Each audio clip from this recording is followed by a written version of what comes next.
Thank you very much, and I want to start by thanking Orlando and the entire organizational crew for putting on this wonderful event that I've been able to attend now, I think, for the past 4 or 5 years, and each year I think it gets stronger and better. As many of you may know, these are my final days here at UBC. I'll be retiring in just about 8 weeks' time, and these sorts of moments make one nostalgic and make one start to think a little bit about where we've come and what we've accomplished. And if you'll indulge me just for a moment, I'd like to talk a little bit about UBC and about what we've built collectively in the Bioproducts Institute. So back in 1992, when I arrived at UBC as a new assistant professor, it was known that lignocellulose held promise beyond its traditional use in the pulp and paper industries. There was recognition even back then, some 25, 35 years ago, that lignocellulose was a potentially attractive renewable feedstock for sustainable energy and various industrial applications. Indeed, there was a number of incredibly talented and forward-thinking researchers at UBC who were engaged back then in considering how the full potential of lignocellulose might be realized. Jack Sadler, Doug Kilburn, Tony Warren, and Steve Withers. These were all true trailblazing researchers here at UBC that set the foundations for how and why we are here today. And during that same period, Michael Smith was building within UBC what has become a true globally recognized area of expertise in genome sciences. And what was perhaps most impressive about Michael's vision, even back then, some 35 years ago, was a realization that genome science and technology would transform not just the medical sciences, but also provide fundamental knowledge needed to sustainably make all manner of materials and chemicals and commercial products that society requires.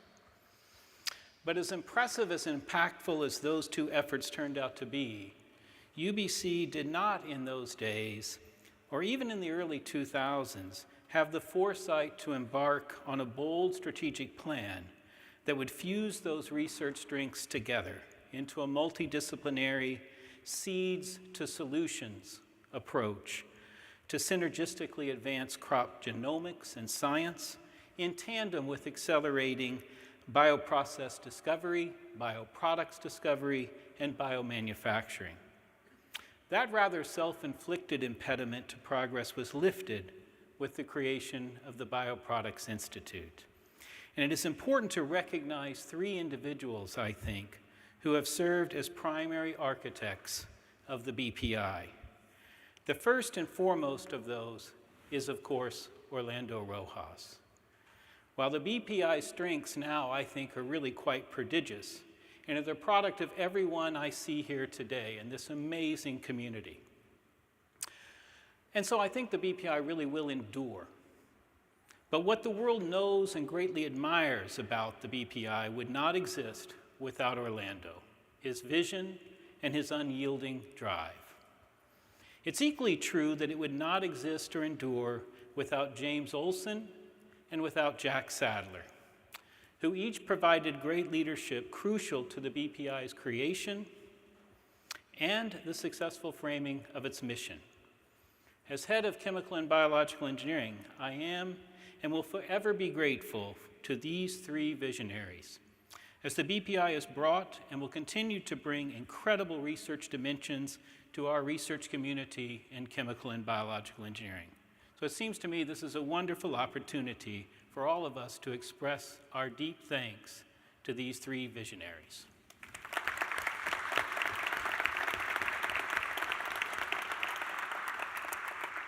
Now, without listing the catalog of fundamental advances and incredible innovations that the BPI has collectively delivered to date, I'll simply state what we all know, that the Bioproducts Institute has elevated itself over an incredibly short period of time into a true international leader in advancing the sustainable bioproducts our future will require.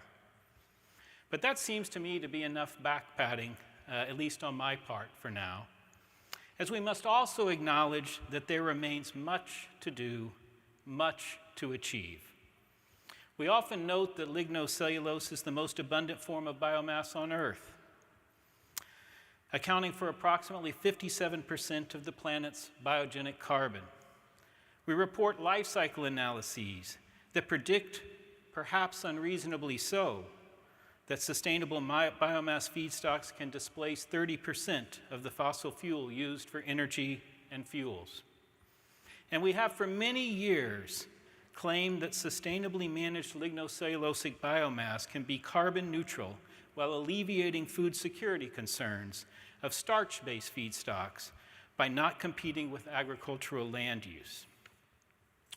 But the truth is, despite its tremendous potential, the development and utilization of lignocellulosic feedstocks really have not yet met industrial or societal expectations. Bottlenecks include production scalability, long feedstock growth cycles and timelines, poor bioprocessing efficiencies and cost effectiveness, and concerns over the resilience of feedstocks to climate change. Now, as a researcher, even as I now teeter into antiquity, this greatly excites me. It truly does, as I am convinced the BPI is now ideally structured and populated to help address these crucial challenges.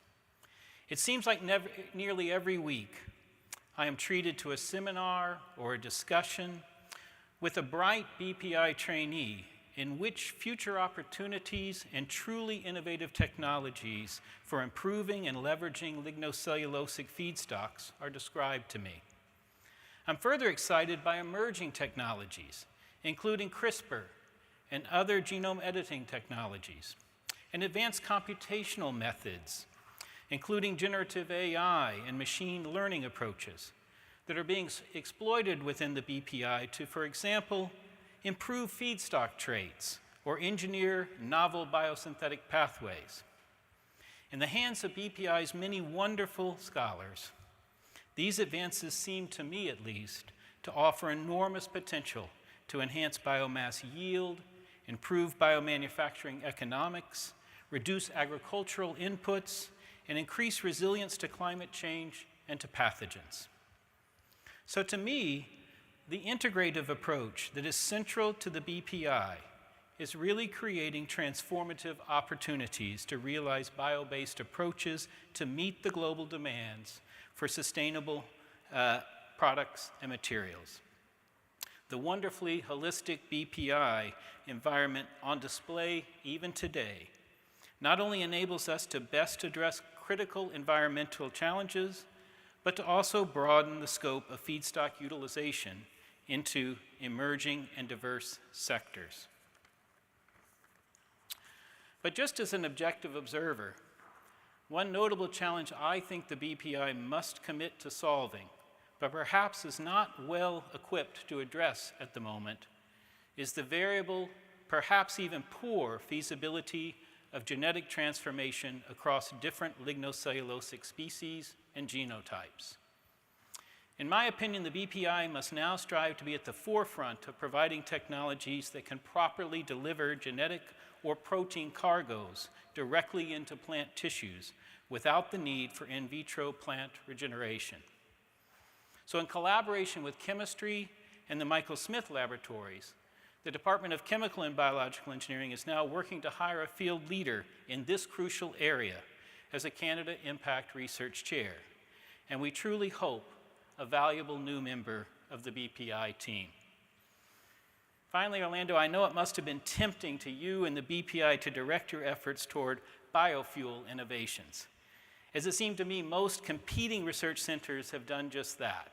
That seems to be the focus.